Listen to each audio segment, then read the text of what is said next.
Assalamualaikum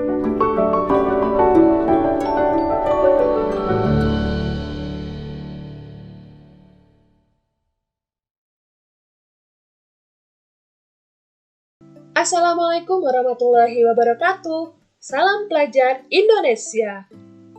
Perkenalkan, nama Ibu Riri Eka Pratiwi. Kali ini Bu Riri akan mengajak kalian untuk belajar bahasa Indonesia tentang teks persuasi.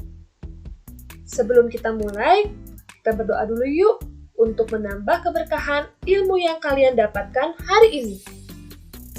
Baik, bagaimana? Sudah siap untuk menerima materinya? Ayo, siapa yang masih ingat apa itu persuasi? Sebetulnya sudah pernah kita bahas ya pada semester 1 tentang iklan, slogan, dan juga poster. Ketiga jenis ini sama-sama menggunakan bahasa persuasi, yaitu bahasa ajakan. Pada pertemuan kali ini, kita akan membahas tentang pertama, pengertian teks persuasi. Kedua, ciri umum teks persuasi. Ketiga, cara menyimpulkan teks persuasi. Keempat, struktur dan kebahasaan teks persuasi. Ayo, sudah ingat belum apa itu persuasi? Jika belum, mari kita perhatikan gambar berikut ini. Perhatikan gambar di bawah ini untuk menyimpulkan pengertian teks persuasi. Pertama, teks yang bersifat membujuk secara halus agar orang lain merasa yakin dengan kita. Kedua, teks yang bersifat ajakan atau larangan. Ketiga, teks yang berisi saran kepada orang lain. Dari ketiga pernyataan ini, maka dapat kita simpulkan bahwa teks persuasi merupakan sebuah teks yang bersifat ajakan, larangan, atau saran yang membuat pembacanya memiliki pemikiran sama mengenai suatu hal. Bagaimana? Sudah paham belum apa itu persuasi? Perhatikan kutipan teks berikut ini. Di manakah letak kalimat persuasi pada teks tersebut? Ya, letak kalimat persuasi berada di paragraf kedua kalimat terakhir. Untuk itu, marilah kita senantiasa menjaga kebersihan lingkungan dengan membuang sampah pada tempat yang telah disediakan. Kenapa ini disebut kalimat persuasi? Ternyata, di sini ada ciri dari kata ajakan, yaitu marilah. Bagaimana? Sudah semakin paham tentang persuasi?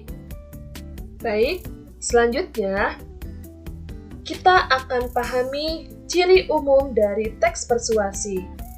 Pertama, teks persuasi bertujuan untuk mengajak orang melakukan sesuatu. Kedua, memiliki data berupa fakta, contoh, dan bukti yang digunakan untuk memperkuat alasan penulis. Ketiga, mengandung kata-kata ajakan seperti ayo, marilah, dan laksanakanlah. Selanjutnya, perhatikan kutipan teks persuasi yang berjudul Ayo Hidup Sehat.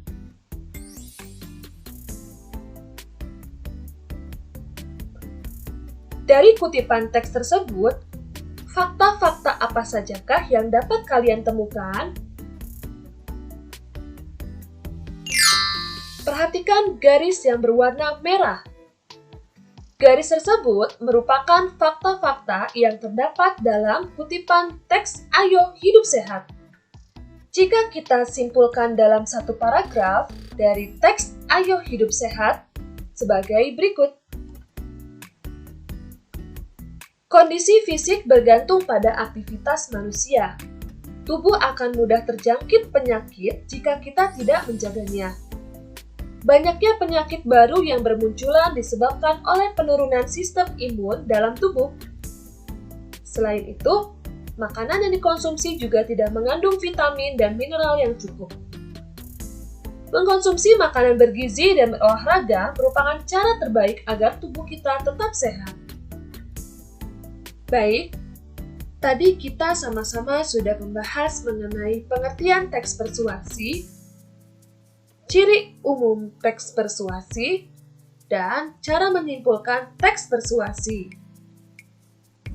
Sekarang, saatnya kita membahas mengenai struktur dan kebahasaan teks persuasi. Struktur teks persuasi terdapat 4 bagian. Yang pertama, pembukaan. Memuat pandangan awal penulis yang menempatkan topik pada suatu rangkaian kalimat yang relevan. Kedua, tesis. Gagasan penulis dari topik yang diangkat. Ketiga, argumen. Memuat alasan berupa bukti yang dapat mendukung tesis. Keempat, rekomendasi. Bagian penutup dari teks persuasi. Berikut ini contoh dari tesis.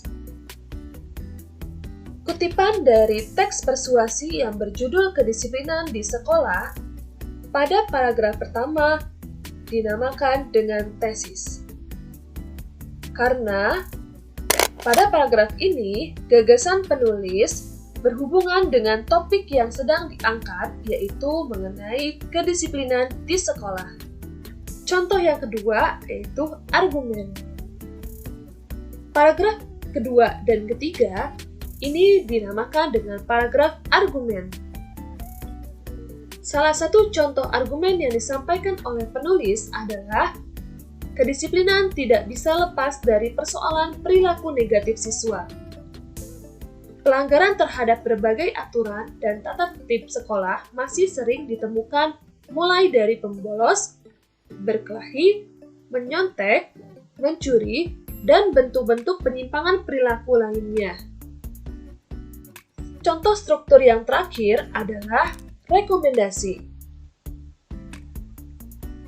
Paragraf rekomendasi merupakan paragraf penutup dari sebuah teks persuasi.